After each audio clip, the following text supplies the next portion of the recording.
आज आपण मित्रांनो चाललो आहे दिव्यागर येथे. दिव्यागर येथील बीच पाहायला. तर पुण्यावरून जर तुम्ही येत असाल तर तुम्हाला इथे ताम्हिणी घाटापासून यावे लागते. तर ताम्हिणी घाटापासून जर तुम्ही जात असाल तर खूप सारे डोंगर वगैरे खूप छान पाहायला तुम्हाला भेटेल.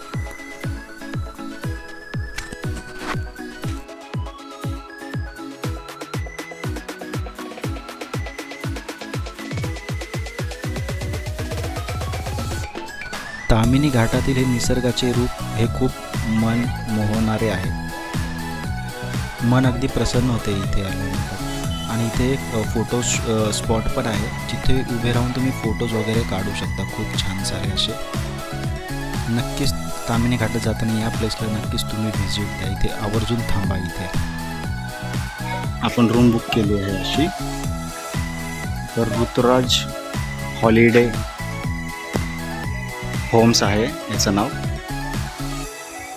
छान प्लेइंग एरिया वगैरे आहे लहान मुलांसाठी आणि एकदम किफायती किमतीमध्ये यांच्या रूम्स अवेलेबल आहे.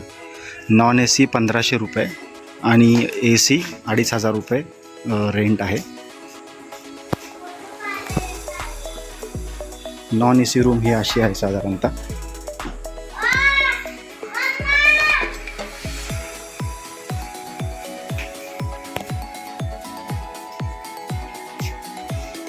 ही अशी रूम आहे.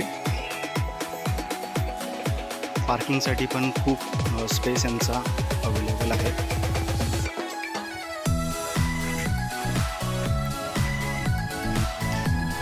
यामध्ये मुलांना खेळण्यासाठी इथं प्ले एरिया पण छानसा दिलेला आहे यांनी.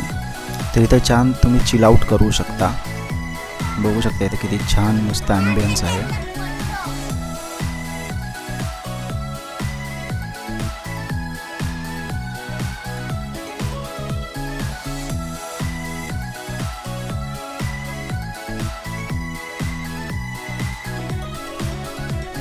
त्यानंतर आम्ही निघालो दिव्यागरच्या बीचवर. इथे सुंदर असा छान खूप लांब असा बीच आहे.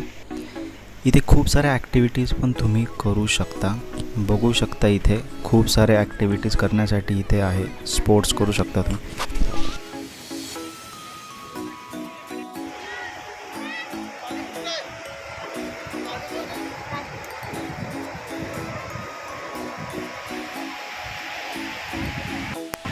इथे जर तुम्ही तुमच्या फॅमिलीसोबत जात असताल तर तुम्ही इथली ड्रॅगन वॉटर स्पोर्ट्स ॲक्टिव्हिटी नक्कीच अनुभव करा. एक थरारक आणि रोमांचक अशी ही जी ड्रॅगन राईड आहे ती खूप छान आहे. इथे एकदा नक्कीच ट्राय करा.